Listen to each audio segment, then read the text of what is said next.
ശ്രീരാമ രാമ രാമ ശ്രീരാമചന്ദ്ര ജയ. ശ്രീരാമ രാമ രാമ ശ്രീരാമഭദ്ര ജയ. ഹരിശ്രീ ഗണപതയേ നമഃ. അവിഘ്നമസ്തു. അങ്ങനെ രാമഭാഷിതം കേട്ട് ബാലിയുടെ ഹൃദയത്തിൽ തത്വബോധമുളവായി. ആ കപിവരനെ വലയം ചെയ്തിരുന്ന അഹങ്കാര ജഡിലമായ അജ്ഞാനാന്ധകാരം അകന്ന് അവന്റെ മനസ്സിൽ രാമചന്ദ്രന്റെ അഭിരാമരൂപം നിഴലിച്ചു. പ്രഭോ, ലോകാഭിരാമ, നിന്തിരുവടിയുടെ പരമാർത്ഥം അടിയൻ അറിയുന്നു. അജ്ഞത മൂലം അടിയൻ ചെയ്തു പോയ അപരാധങ്ങൾ ക്ഷമിച്ച് അടിയനെ അനുഗ്രഹിക്കണമേ. നിന്തിരുവടിയുടെ ദിവ്യ സായകമേറ്റ് ദേഹവിയോഗം ചെയ്യാൻ അടിയന് ഇടവന്നത് അടിയന്റെ മഹാഭാഗ്യം കൊണ്ടാണെന്ന് അടിയൻ കരുതുന്നു. നാഥ, അങ്ങയെ മുമ്പിൽ കണ്ടുകൊണ്ടും അങ്ങയുടെ വിശ്വമോഹന രൂപം മനസ്സിൽ ധ്യാനിച്ചുകൊണ്ടും അടിയന്റെ ദേഹം വെടിയുകയാണ്. ഇതിൽ പരം അടിയൻ എന്തു വേണം? മുക്തിപ്രദം, ആനന്ദ നിഷേവിതം രാമ രാമ സീതാപതേ രാമചന്ദ്ര, അടിയനെ അനുഗ്രഹിക്കണമേ. ബാലി പിന്നീട് സുഗ്രീവനോടും ക്ഷമ ചോദിച്ചു. ശ്രീരാമദേവനോട് അംഗദനെ ലക്ഷ്മണകുമാരനെ പോലെ കരുതണമെന്നും സുഗ്രീവനോട് സ്വന്തം പുത്രനെ പോലെ കരുതണമെന്നും ബാലി പറഞ്ഞു. സുഗ്രീവ പത്നിയായ രുമയ്ക്ക് മാപ്പ് കൊടുക്കണമെന്നും അതുപോലെ താരയെ വൈധവ്യ ദുഃഖം അനുഭവിപ്പിക്കാതെ അവളെയും നീ സ്വീകരിക്കണമെന്നും സുഗ്രീവനോട് ബാലി പറയുന്നു. ബാലിയുടെ അഭിലാഷമനുസരിച്ച് ദാശരഥി അവന്റെ വക്ഷസിൽ നിന്നും ബാണം വലിച്ചൂരി. അനന്തരം അവന്റെ ശരീരം ആപാദമസ്തകം അൻപു കലർന്ന മന്ദം മന്ദം തലോടി. കൊണ്ടൽ നേർവർണ്ണന്റെ പങ്കജ നേർവദനവും പാർത്തുകൊണ്ട് ഭക്തിയാശ്രുക്കൾ പൊഴിച്ചുകൊണ്ട് രാമമന്ത്രം ജപിച്ചുകൊണ്ട് കൈകൾ രണ്ടും നെഞ്ചോട് ചേർത്ത് കൂപ്പിപ്പിടിച്ചുകൊണ്ട് ആ കപിവരൻ എന്നേക്കുമായി കണ്ണുകൾ അടച്ചു. ആ പുണ്യാത്മാവിന്റെ ആത്മാവ് സ്വർഗസ്ഥമായി നിത്യശാന്തിപദം പ്രാപിച്ചു. ദീനദീനം പലതും പുലമ്പിക്കൊണ്ട് ബാലിയുടെ ശിരോഭാഗത്തായി കിടന്ന താരയെ രാമൻ സാന്ത്വനപ്പെടുത്തി. ഭദ്രേ, ഈ ലോകത്തിൽ മരണം ആർക്കാണില്ലാത്തത്? അവതാര പുരുഷന്മാർ പോലും മരണത്തിന് വിധേയരാകുന്നു. ജനിക്കുമ്പോൾ മരണവും കൂടെ ജനിക്കുന്നു എന്നുള്ളത് ലോകത്തിലെ ഒരു അത്ഭുത നിത്യസത്യമാണ്. ബാലി കൃതയുഗത്തിൽ ജനിച്ചവനാണ്. ആ യുഗം കഴിഞ്ഞ് ത്രേതായുഗത്തിന്റെ മധ്യഘട്ടം വരെ എത്രയായിരം വർഷങ്ങൾ അദ്ദേഹം ജീവിച്ചു. ഇനിയും അദ്ദേഹം ജീവിക്കണമെന്ന് പറഞ്ഞാൽ വിധിയും കൂടി അതിനെ അനുകൂലിക്കണ്ടേ? ത്രേതായുഗത്തിൽ ദശരഥപുത്രന്റെ ബാണമേറ്റു മരിക്കണമെന്നാണ് അദ്ദേഹത്തിന്റെ വിധി. അത് അങ്ങനെ സംഭവിച്ചു. അതിനെന്തിന് സങ്കടപ്പെടുന്നു? അദ്ദേഹം മരിക്കുകയല്ല ചെയ്തത്, പ്രത്യുത സായുജ്യപദം പ്രാപിക്കുകയാണ് ചെയ്തത്. അത് സന്തോഷപ്രദമല്ലേ? ഈ വിധം തത്വപരങ്ങളായ സാരോപദേശങ്ങൾ നൽകി ജഗന്മയനായ രാമൻ താരയെ സമാധാനപ്പെടുത്തി. ബാലിയുടെ ഭൗതിക ശരീരം രാജോചിതമായ വിധം സംസ്കരിക്കപ്പെട്ടു. സുഗ്രീവനും അംഗദനും പൈതൃക കർമ്മങ്ങൾ വിധിപ്രകാരം അനുഷ്ഠിച്ചു. അവയുടെ എല്ലാം മേൽനോട്ടം ലക്ഷ്മണൻ നിർവഹിച്ചു. ബാലിയുടെ ചരമക്രിയാദി അടിയന്തിരങ്ങൾ സർവവും സമംഗളം നടത്തിച്ചതിനു ശേഷം ദാശരഥികൾ കിഷ്കന്ധയിൽ നിന്നും തിരിച്ചുവന്ന് ഋഷ്യമൂകാചലത്തിലെ പ്രസ്രവണമെന്ന ഗഹ്വരത്തിൽ താമസമുറപ്പിച്ചു. സുഗ്രീവ പട്ടാഭിഷേകത്തിനുള്ള ഒരുക്കങ്ങൾ ആരംഭിച്ചു. സുഗ്രീവൻ മാരുതിയും ജാമ്പവാനും അംഗദനും ഒരുമിച്ച് ഋഷ്യമൂകാചലത്തിൽ വന്ന് രാമചന്ദ്രനെ കണ്ടുവന്ദിച്ച് പട്ടാഭിഷേകം നടത്തി തരുവാൻ അപേക്ഷിച്ചു. എന്നാൽ വനവാസകാലത്ത് താൻ മറ്റൊരു പുരിയിലും പ്രവേശിക്കുന്നതല്ലെന്നും ഒരു ആഘോഷങ്ങളിലും പങ്കുകൊള്ളുന്നതല്ലെന്നും തനിക്ക് പകരമായി ലക്ഷ്മണൻ വന്ന പട്ടാഭിഷേകം നടത്തി തരുമെന്നും അദ്ദേഹം പറഞ്ഞവരെ സമാധാനിപ്പിച്ചു. അങ്ങനെ വേണ്ട ഉപദേശങ്ങളും നൽകി സുഗ്രീവനെ യാത്രയാക്കി. പട്ടാഭിഷേക ദിനം സമാഗതമായി. എല്ലാ ചടങ്ങുകളും ലക്ഷ്മണന്റെ മേൽനോട്ടത്തിലും വരുതിയിലും നിർവഹിക്കപ്പെട്ടു.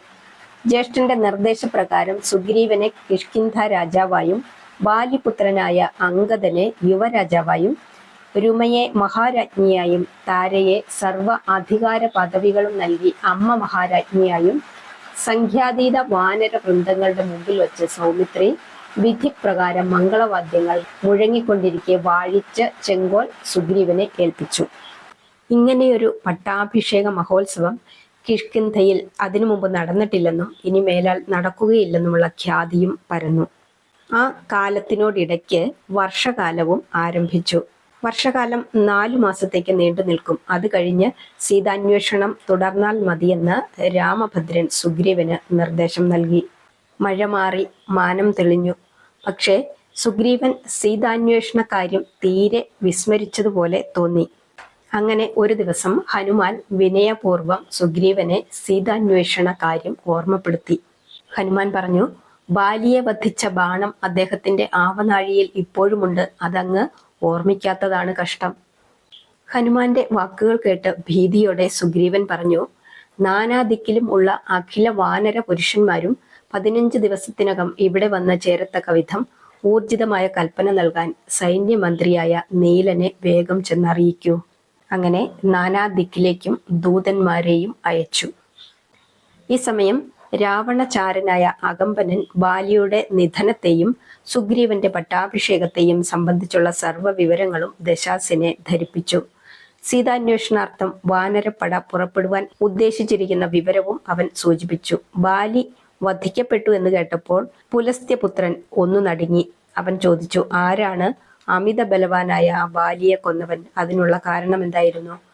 അകമ്പനൻ പറഞ്ഞു, ഖരദൂഷണ ത്രിശിരാക്കളെയും 14,000 പടയെയും വധിച്ച ആ രാമൻ തന്നെയാണ് ബാലിയെയും നിഗ്രഹിച്ചത്. കാരണം സുഗ്രീവന് വേണ്ടിയാണ്. രാവണൻ തുടർന്നു, അവൻ ലങ്കയിലേക്ക് കടക്കാനാണ് ഭാവമെങ്കിൽ അവൻ ഇവിടെ വരുമ്പോഴേക്ക് അവന്റെ പത്നി സീത ഇവിടെ ഉണ്ടായിരിക്കുകയില്ല. 1 വർഷത്തെ അവധിയാണ് ഞാൻ അവൾക്ക് നൽകിയിരുന്നത്. ആ കാലത്തിനുള്ളിൽ അവൾ എനിക്ക് വശംവദയാകാത്ത പക്ഷം അബലയെന്നുള്ള വിവേചനം വെടിഞ്ഞ് ഞാൻ അവളെ വധിക്കുമെന്ന് സത്യം ചെയ്തിട്ടുണ്ട്. ആ അവധി ഏതാണ്ട് അടുക്കാറായിട്ടുണ്ട്. അകമ്പനനെ അയച്ചതിന് ശേഷം രാവണൻ പെട്ടെന്ന് വിചാരസാഗരത്തിൽ മുഴുകി. രാമചന്ദ്ര, അങ്ങ് വിഷ്ണുവിന്റെ അവതാരമാണോ? അങ്ങനെയാണെങ്കിൽ വേഗം വരുവോ? അങ്ങയെ പ്രതീക്ഷിച്ചുകൊണ്ട് ഞാൻ എത്ര നാളായി കാത്തിരിക്കുന്നു. അങ്ങയുടെ ആഗമനത്തിന് ശീഘ്രത വർദ്ധിപ്പിക്കാനാണ് മലർമാതിനെ പോലും ഞാനിവിടെ കൊണ്ടുവന്നത്. സീതാന്വേഷണത്തിന് പുറപ്പെടേണ്ട സമയമെല്ലാം കഴിഞ്ഞിരിക്കുന്നു. സുഗ്രീവനെ ഇങ്ങോട്ട് കാണാനുമില്ല. രാമചന്ദ്രൻ ഇത് പറഞ്ഞപ്പോൾ ഇതേക്കുറിച്ചോർത്ത് ഗൗരവം പൂണ്ടിരുന്ന സുമിത്രാനന്ദനൻ ജ്യേഷ്ഠന്റെ ആജ്ഞയ്ക്കായി കാത്തു.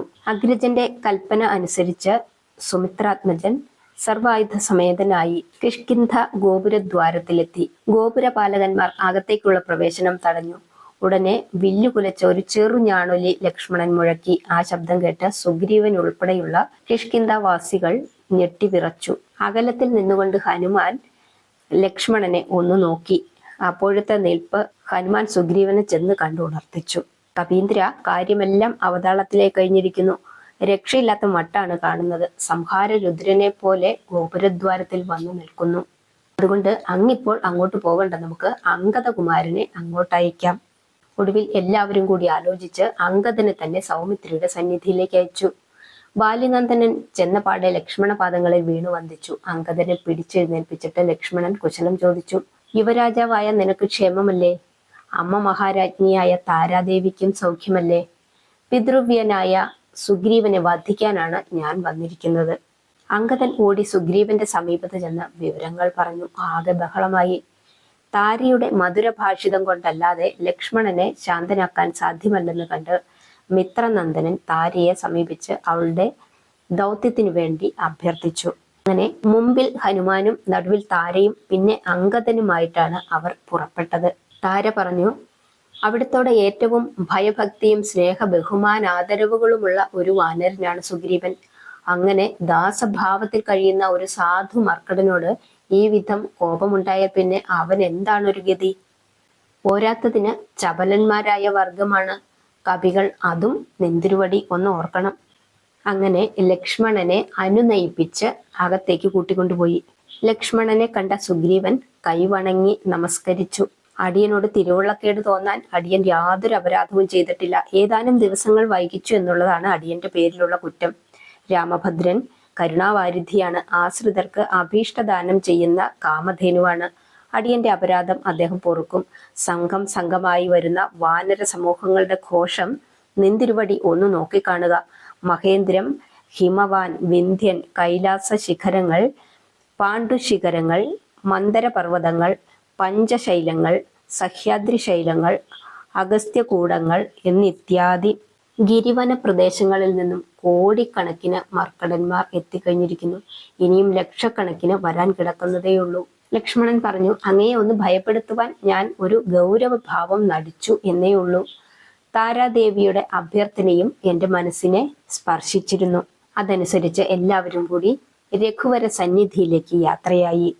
വലിയ ഒരു വാനര സമൂഹത്തിന്റെ അകമ്പടിയോടെയാണ് പുറപ്പെട്ടത്.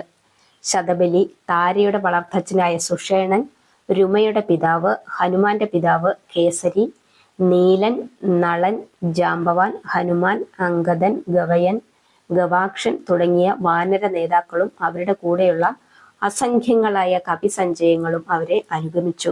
ഗഹ്വരത്തിന്റെ ഒരു വിളിപ്പാട് അകലത്തിൽ വെച്ചു തന്നെ എല്ലാ വാദ്യഘോഷങ്ങളും നിശബ്ദമായി. സുഗ്രീവനും ലക്ഷ്മണനും പല്ലക്കിൽ നിന്നും ഇറങ്ങി. ആദിത്യപുത്രൻ അത്യന്തം ആദരവോടെ തലകുനിച്ച് കൈകൂപ്പി മന്ദം മന്ദം മുമ്പേ നടന്നു. അതേ രീതിയിൽ തലകൾ കുനിച്ച് കൈകൾ കൂപ്പിക്കൊണ്ട് മറ്റുള്ള മർക്കടന്മാരും സുഗ്രീവനെ അനുഗമിച്ചു. എല്ലാവരും ചെന്ന് ശ്രീരാമചന്ദ്രന്റെ പാദങ്ങളിൽ വീണ് നമസ്കരിച്ചു. ലക്ഷ്മണൻ കിഷ്കിന്ധയിൽ വെച്ച് നടന്ന സംഭവങ്ങളെയും സംഭാഷണങ്ങളെയും കുറിച്ച് ജ്യേഷ്ഠനെ പറഞ്ഞു കേൾപ്പിച്ചു. രാമൻ സുഗ്രീവനെ അടുത്തു വിളിച്ചു നിർത്തി പറഞ്ഞു, ആത്മസുഹൃത്തെ, വാനരാധീശ്വര, സ്നേഹത്താലുണ്ടായ പരിഭവം കൊണ്ട് മാത്രമാണ് ലക്ഷ്മണനെ ഞാൻ അങ്ങോട്ട് പറഞ്ഞയച്ചത്. അന്യഥ വിചാരിക്കരുത്, സങ്കടം തോന്നുകയും അരുത്. അങ്ങയുടെ സത്യപ്രതിജ്ഞാ നിബദ്ധവും ഔചിത്യപൂർവകവുമായ പ്രവൃത്തിയിൽ ഞാൻ അതീവ സന്തുഷ്ടനായിരിക്കുന്നു. രാമപാദങ്ങളിൽ കുമ്പിട്ടുകൊണ്ടുള്ള ഒരു കരച്ചിലായിരുന്നു അതിന് സുഗ്രീവനിൽ നിന്നുണ്ടായ പ്രതികരണം. ഭാനുപുത്രൻ ഉണർത്തിച്ചു, നിരന്തരം വന്നുകൊണ്ടിരിക്കുന്ന ഈ കപിലക്ഷങ്ങളെ നെന്തിരുവടി ഒന്ന് തൃക്കൺ പാർക്കണം. പല പർവ്വതങ്ങളിൽ നിന്നും നെന്തിരുവടിയുടെ ദാസവേലയ്ക്ക് വന്നിരിക്കുന്നവരാണിവർ. ആനയേക്കാൾ ബലമുള്ളവരുണ്ട്, പർവ്വത ശരീരികളുണ്ട്, സ്ഫടിക ഗാത്രന്മാരുണ്ട്, ബഹുചതുര സമരവീരന്മാരുണ്ട്. വൃക്ഷകുലാധിപനും ബ്രഹ്മാജ്ഞനുമായ ജാംബവാൻ, പരമശിവ സംഭൂതനായ ഹനുമാൻ, അഗ്നിപുത്രനായ നീലൻ, അശ്വിനി ദേവനന്ദനന്മാരായ മൈന്ദവൻ, വിവിധൻ, വിശ്വകർമ്മ തനയനായ നളൻ, മറ്റ് ദേവാംശജരായ ഗജൻ, ഗവയൻ, ഗവാക്ഷൻ, കേസരി, മഹാബലി, പ്രമഥൻ, ശരഭൻ, സുഷേണൻ, ബാലിനന്ദനൻ, അങ്കദൻ, വൃഷഭൻ, വിനീതൻ, താരൻ എന്നിങ്ങനെ വീരവീരാധിപന്മാരായ വാനര നേതാക്കളും അവരുടെ എണ്ണമറ്റ പടയുമാണ് ഈ കാണുന്നത്. എന്താണ് വേണ്ടതെന്ന് നെന്തിരുവടി കൽപ്പിച്ചാൽ മാത്രം മതി. ഇത് കേട്ട് അർക്കപുത്രനെ ആലിംഗനം ചെയ്തുകൊണ്ട് രാമചന്ദ്രൻ അരുളി ചെയ്തു, എന്താണ് വേണ്ടതെന്ന് സുഗ്രീവൻ തന്നെ തീരുമാനിച്ചാൽ മതി. അതിനുള്ള പരമാധികാരി അങ്ങാണ്. സീത ലങ്കയിലുണ്ടെന്ന് നമുക്ക് വിശ്വാസയോഗ്യമായ അറിവ് ലഭിച്ചിരിക്കുന്ന സ്ഥിതിക്ക് അങ്ങോട്ട് മാത്രം ദക്ഷിണ ദിക്കിലേക്ക് കവികളെ അയച്ചാൽ പോരെ? സുഗ്രീവൻ പറഞ്ഞു, പോരാ, 4 ദിക്കുകളിലേക്കും അയക്കണം. രാവണൻ മായാവിയാണ്. ദക്ഷിണ ദിക്കിലേക്ക് വാനര സംഘം പുറപ്പെട്ടിരിക്കുന്നു എന്നറിഞ്ഞ് മറ്റൊരു സ്ഥലത്തേക്ക് ദേവിയെ മാറ്റിക്കൂടുന്നില്ല. അങ്ങനെ സുഗ്രീവന്റെ യുക്തം പോലെ ചെയ്യാൻ രാമഭദ്രൻ അനുമതിയും നൽകി. അതനുസരിച്ച് വിനതൻ എന്ന സേനാനായകനെയും ഒരു വമ്പിച്ച പടയെയും പൂർവ്വദിക്കിലേക്കും, ശതബലി എന്ന സേനാധിപനെ 1,00,000 വാനരപ്പടയോടും കൂടി ഉത്തരദിക്കിലേക്കും, താരയുടെ വളർത്തച്ഛനായ സുഷേണനെ 2,00,000 മർക്കടന്മാരടങ്ങുന്ന പടയോടുകൂടി പശ്ചിമ ദിക്കിലേക്കും, ഇളമുറയായ അങ്കദന്റെ നേതൃത്വത്തിൽ 10,00,000 കപിവരന്മാരടങ്ങുന്ന പടയെ ദക്ഷിണ ദിക്കിലേക്കും സുഗ്രീവൻ നിയോഗിച്ചു. ഈ 4 ദിക്കുകളിലും വെച്ച് പ്രാധാന്യം ദക്ഷിണ ദിക്കിനായിരുന്നു. എന്തുകൊണ്ടെന്നാൽ രാവണൻ സീതാദേവിയെയും കൊണ്ട് തെക്കോട്ടാണ് വിമാനത്തിൽ പറന്നത്. രാവണ രാജ്യമായ ലങ്ക ദക്ഷിണ സമുദ്ര മധ്യത്തിലാണ്.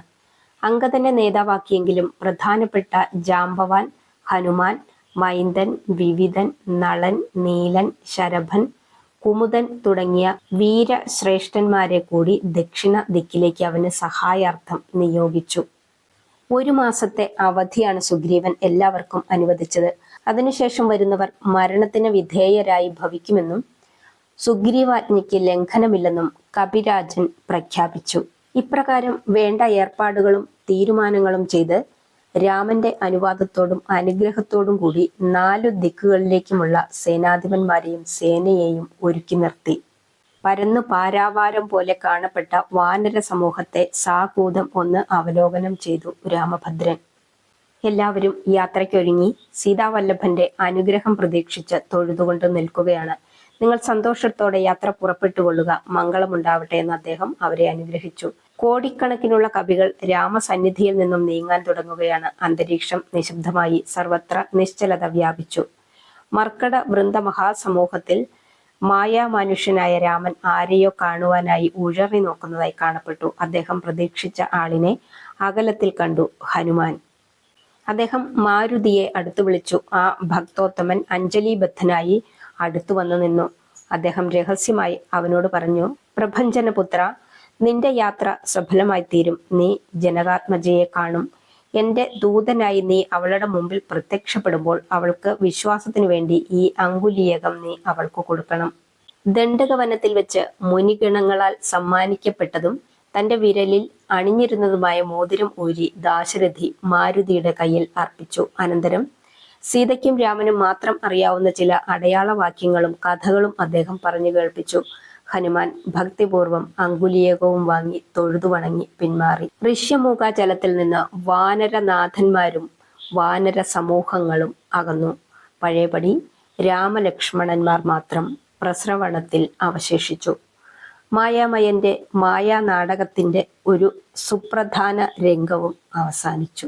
കപിസംഘം 4 ദിക്കുകളിലും സീതാന്വേഷണം ആരംഭിച്ചു. കാടുകളും മേടുകളും ഗിരികളും ഗഹ്വരങ്ങളും രക്ഷോവര സങ്കേതങ്ങളും എല്ലാം അവർ തിരഞ്ഞു. നഗരങ്ങളിലും ഗ്രാമങ്ങളിലും വേഷപ്രച്ഛന്നരായി നടന്നും അവർ പരിശോധിച്ചു.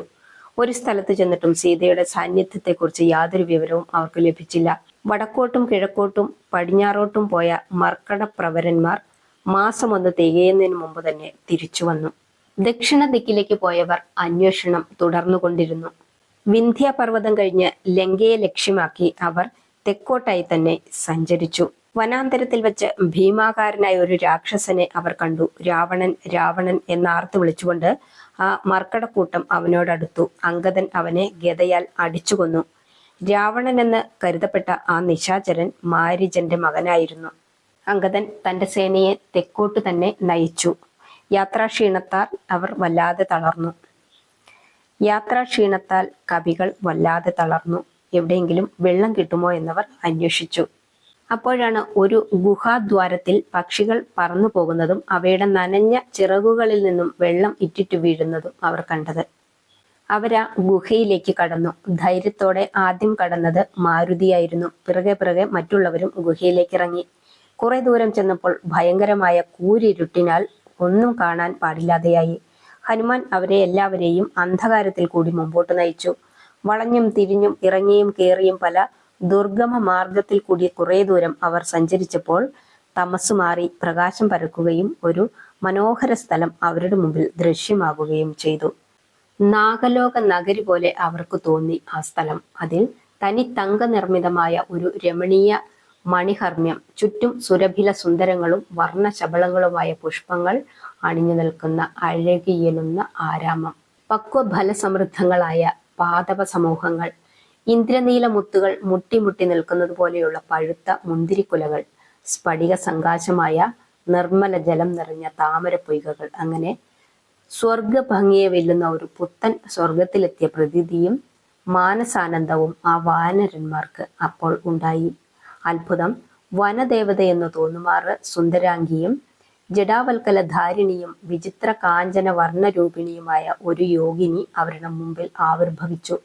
മർക്കട വൃന്ദത്തെ കണ്ട താപസി ചോദിച്ചു, നിങ്ങൾ ആരാണ്? ഇവിടെ വരാനുള്ള കാരണം എന്താണ്?